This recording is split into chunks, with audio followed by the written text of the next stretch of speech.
বস দিদি ভাই।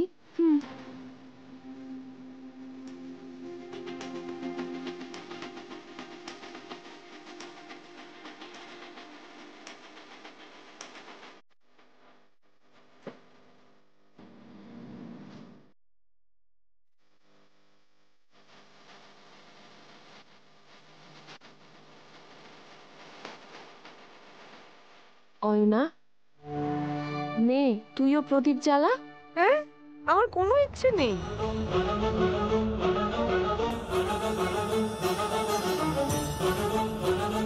প্রদীপ জ্বালানোর জন্য ইচ্ছের কি প্রয়োজন? মনে ভক্তি থাকলেই হলো। শুধু এই শাড়িটা পরতেই আমাকে অনেক পরিশ্রম করতে হয়েছে, এরপর আবার ওইসব প্রদীপ জ্বালাতে হবে? আমি পারবো না। মা, অয়নাকে জোর করো না। পুজোর জন্য সাজগোজ করলে হয় না, পুজোও করতে হয়।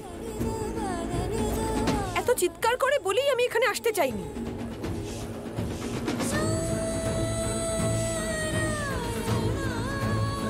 অয়না কি কারোর কথা শোনার মেয়ে নাকি? পুজোতেই বসলো না আর নাকি প্রদীপ জ্বালাবে। রাতুল ওকে নিয়ে এক্ষুনি চলে আসবে, আর অয়না প্রদীপ জ্বালাবে না বলে জেদ করছে। এখন আমি কি করব?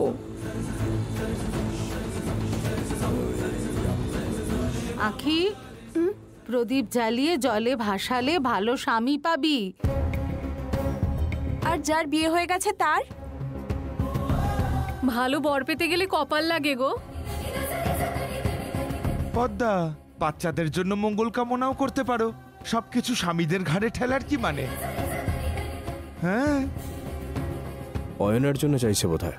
এটা আমার জীবন, তাই আমার বর কে হবে সেটা আমিই ডিসাইড করব। বুঝতে পেরেছো?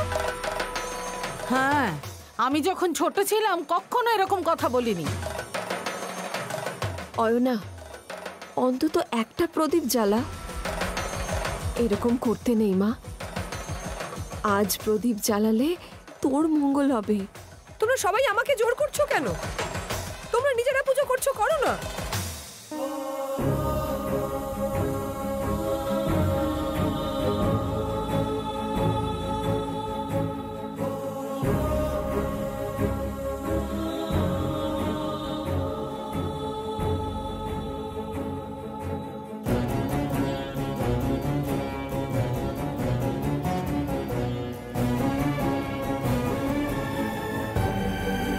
নমস্কার বিজয় বাবু। নমস্কার, কেমন আছেন? হ্যাঁ, ভালো আছি। শুনলাম যে শহর থেকে আপনার মেয়ের জন্য সম্বন্ধ এসছে। একদম। ছেলে শহরে সরকারি চাকরি করে। ভালো।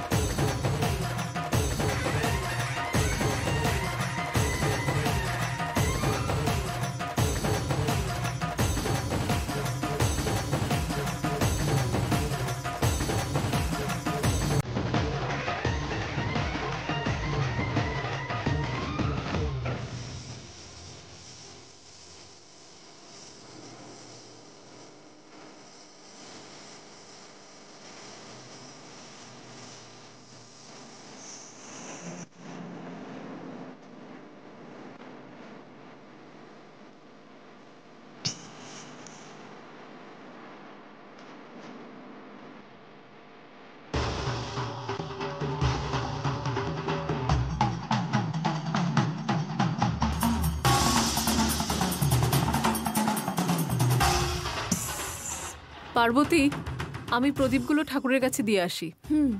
ঠিক আছে দিদি।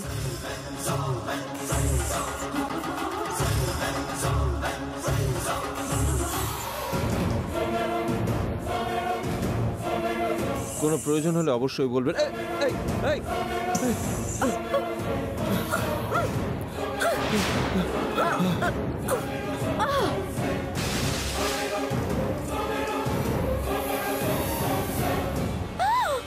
পদ্মা, পদ্মা,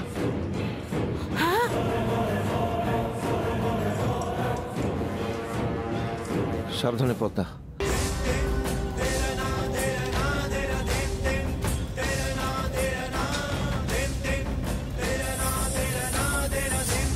আরে বাবা, পিসি পিসি, কিছু হয়নি তো?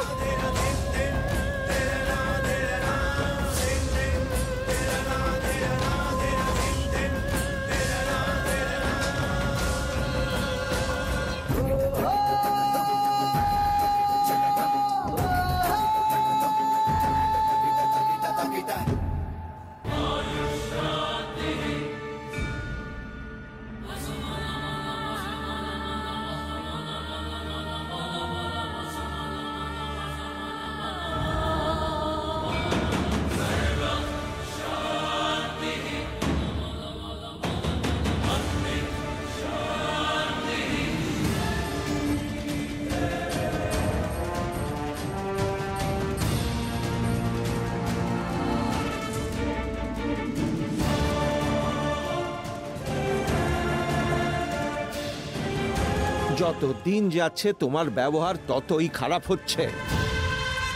সকাল থেকে সবাই উপোস করে আছে, আর এখন পুজোর প্রদীপটাও নেভে গেল। এই সব কিছু হয়েছে তোমার জন্য।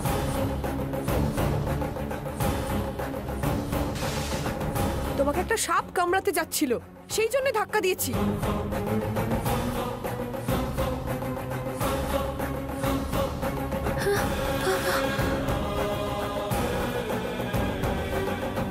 চুপ করো তুমি। মিথ্যে কথা বলার আগে একবারও ভাবো না। আমি হঠাৎ মিথ্যে কথা কেন বলতে যাব? ওখানে সত্যিই সাপ ছিল।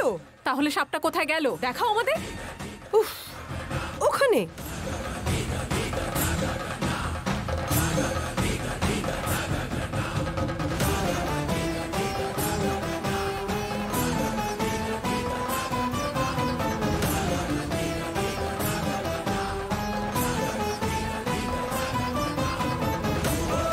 ইচ্ছে করে দাদাকে ধাক্কা দিয়ে এখন সবার সামনে এই মিথ্যে গল্পটা বানিয়ে বানিয়ে বলছো তুমি?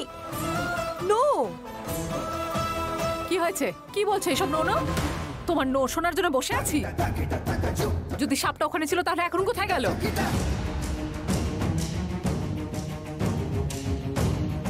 এই প্রত্যেক দিন তুমি নতুন নতুন অশান্তি করে কি লাভ পাও বলো তো? আসার পর থেকে সবাইকে জ্বালিয়ে মারছো। সত্যি সাপ এলে মন্দিরের ভক্তরা পালিয়ে যেত। নিজের ভুল ঢাকার জন্য মিথ্যে কথা বলছো? লজ্জা করে না তোমার? আজকের দিনটা খুবই গুরুত্বপূর্ণ। এরকম একটা শুভ দিন 100 বছরে মাত্র একবারই আসে। আজকের দিনে সবাই উপোস করে নিজের মনস্কামনা জানিয়ে ভগবানের কাছে প্রার্থনা করে। তুমি আজ শুধু উপোস ভাঙনি, তার সঙ্গে বাড়ির প্রদীপও নিভিয়ে দিয়েছ। কিন্তু এটা বোঝার মতো তোমার নিজস্ব কোনো বোধবুদ্ধিই নেই। তোমার মা তোমাকে এটুকু শেখায়নি। যদি সাপটা কামড়াতো তাহলে আমাকে এই কথাগুলো শুনতে হতো না। থামো থামো থামো থামো থামো থামো, অনেক হয়েছে।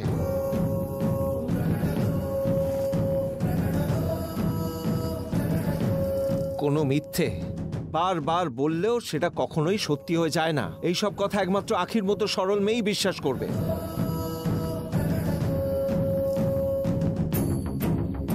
এখন আর এইসব কথা বলে কোনো লাভ নেই। যেদিন থেকে তুমি এখানে এসেছো সেদিন থেকে কিছু না কিছু কাণ্ড ঘটিয়েই যাচ্ছ। তাই যে তোমাকে এই বাড়িতে এনেছে আসল দোষটা তারই।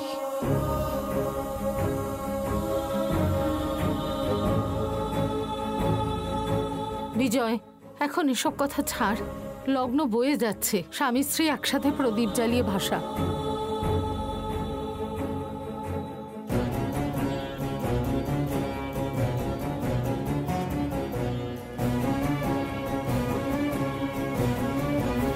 আমাদের মধ্যে কোনো স্বামী স্ত্রীর সম্পর্ক নেই মা, আমরা নামেই বিবাহিত।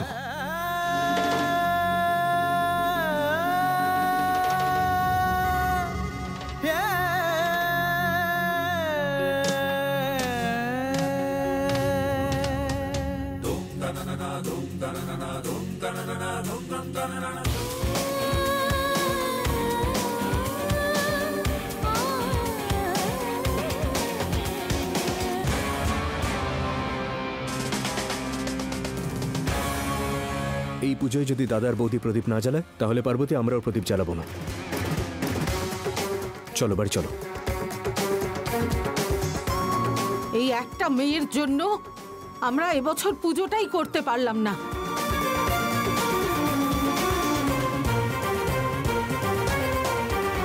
এখানে দাঁড়িয়ে আমরা আর কি করব? চলো বাড়িতে।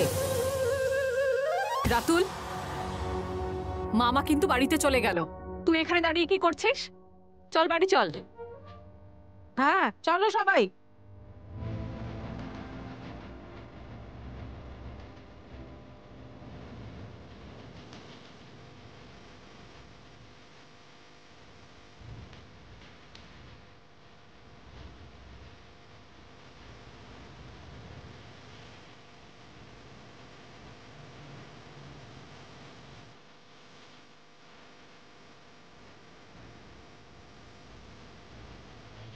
চলো মামি ফিরে যাই। তুই যা রাতুল। তুমি যাও, আমি মাকে নিয়ে আসছি রাতুল। ঠিক আছে।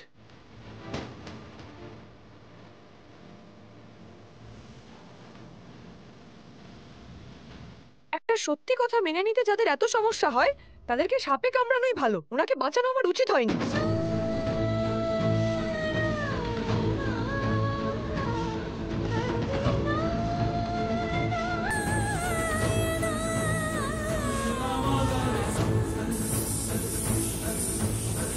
সাপ সাপ সাপ চলো চলো চলো। মা, অয়না তার মানে তখন সবার সামনে সত্যি কথাই বলেছিল। কিন্তু প্রমাণ ছাড়া কাউকে কিছু বিশ্বাস করানো যায় না রে আখি।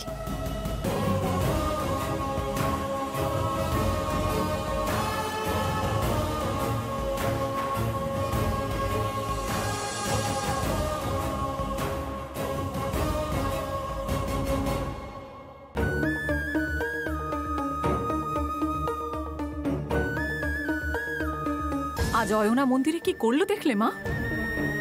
মেয়েদের মতো কোনো আচার আচরণই নেই, শুধু নামেই মেয়ে। পোশাক আশাক কথাবার্তা সবকিছু ছেলেদের মতো। আমি চারুর জন্য প্রদীপ জ্বালিয়েছিলাম, ওই মেয়েটার জন্য সেটাও নিভে গেল। চারু? কে এসে? চারুর কথা বলেছিলাম না?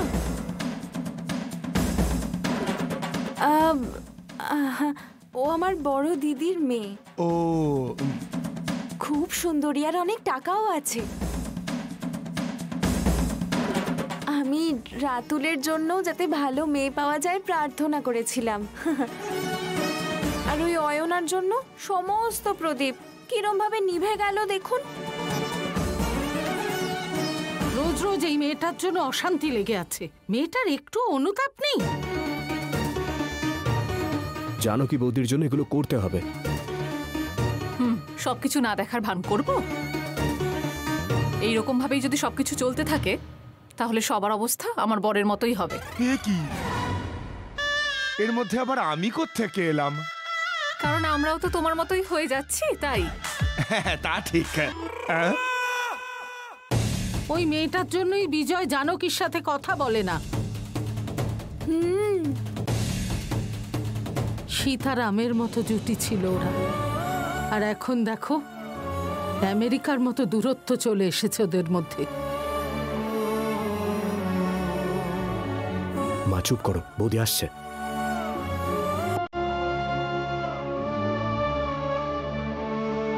এই নিন মা।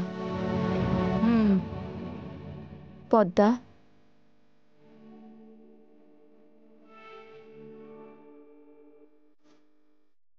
এই নাও।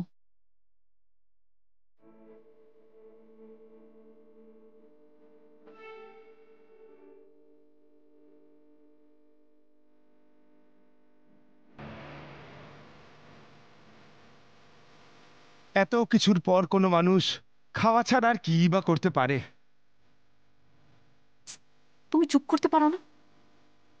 তুমি যা বলেছ পদ্মা, আমি সবটাই শুনেছি।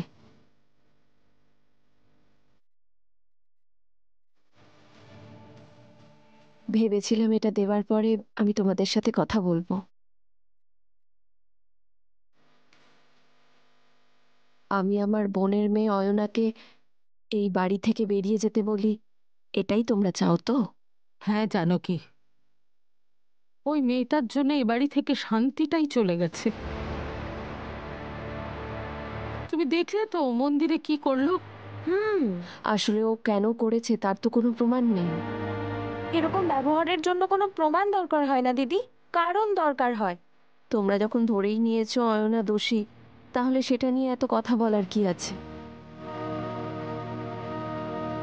মা, তুমি বলো ওই মেয়ে আর এই বাড়িতে থাকবে না, ব্যাস। জানকী, তুমি আমাকে ভুল বুঝো না মা। এত কিছু দেখেই আমি বলছি, ওই মেয়েটার জন্য তোমাদের বৈবাহিক জীবনেও অশান্তি।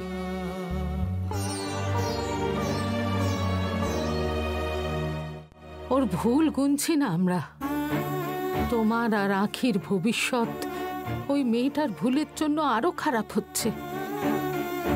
তাহলে আমেরিকায় ফেরত পাঠাচ্ছ নাকি? মাকে কথাটা শেষ করতে দাও না। ও হ্যাঁ, বলুন। অত দূরে পাঠাতে বলছি না, আমারও খারাপ লাগে যে ওর মা সদ্য মারা গেছে। সেই জন্য তুমি ওকে বরং শহরের কোনো হোস্টেলে পাঠাও, মাসে মাসে খরচা পাঠালেই হবে।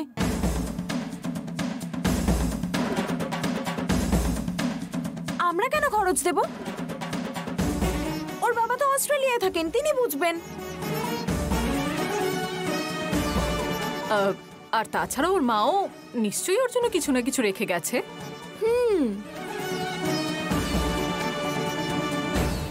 বৌদি, তুমি কি বলছো? আর কি কারোর কিছু বলার আছে?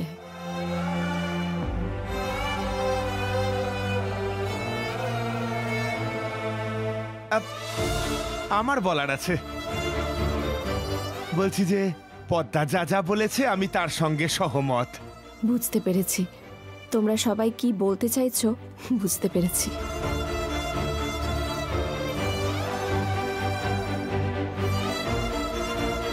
অয়নাকে আমার দায়িত্বে দিয়ে আমার বোন দেবকী শেষ নিঃশ্বাস ত্যাগ করেছিল। ওর শুধু একটাই ইচ্ছে ছিল যে অয়নাকে ছোটবেলা থেকে ওরা যেমন আদর যত্নে বড় করেছে, আমরাও যেন তেমন ভাবে যত্ন নিই।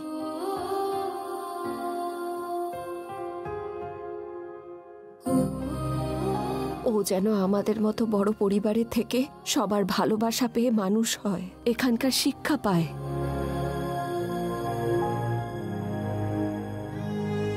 ওকে বুঝতে হবে যে মেয়েদেরকে বাড়ির লক্ষ্মী কেন বলা হয়, আর শুধু আনন্দে না দুঃখের সময়ও কেন সবার পাশে থাকা দরকার। ওকে পরিবারের গুরুত্ব বোঝানো আমাদেরই কর্তব্য।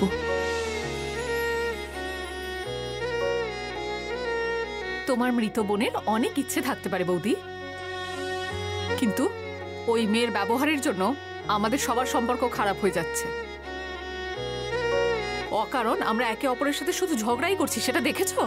ঠিক বলেছো দিদি, তুমি যা বলছো সেটা যেমন সত্যি, তেমন ভাবে আমি যা বলছি সেটাও কিন্তু সত্যি। তোমরা এটা বলছো যে অয়নার জন্য আমরা সবাই পাল্টে যাচ্ছি, তাহলে কি আমরা সবাই একটা মেয়েকে পাল্টাতে পারি না?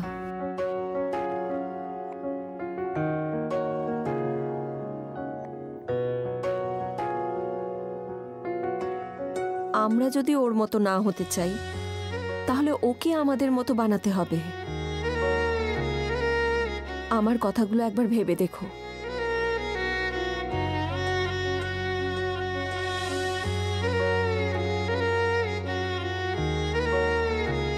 মা, বৌদি তো ঠিক কথাই বলছে।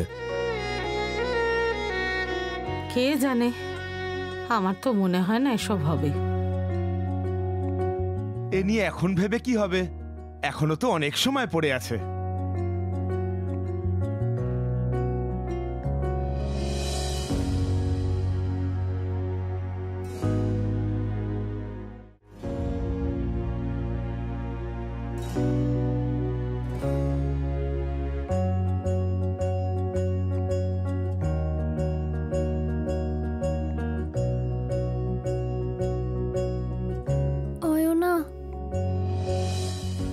খুব খারাপ লেগেছে তখন, আমি বুঝতে পেরেছি।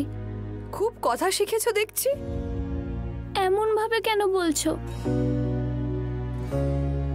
তুমি কোনো দোষ করনি, তাও বাবা তোমাকে ওভাবে বকলো। তোমার নিশ্চয়ই খুব খারাপ লেগেছে, তাই না? এরকম কোনো ব্যাপার না, আমি জাস্ট নিজের কাজ করছি এখানে। সবার কথা শুনে যদি সারাক্ষণ কাঁদতে থাকি তাহলে আমি সব কাজ বন্ধ করে বসে থাকতে হবে। তুমি এই সব কিছু এত সহজে কি করে নিচ্ছ না?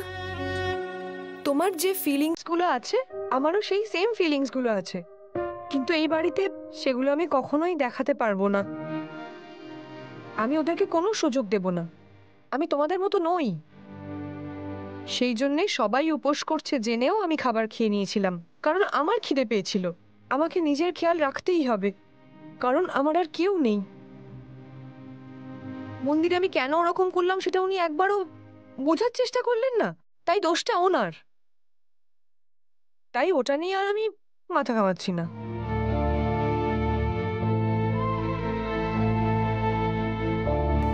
ভালো করেছো, এই সব কিছু ভুলে গিয়ে তুমি নিজের কাছে মন দিয়েছো, এটাই ভালো করেছো অয়না।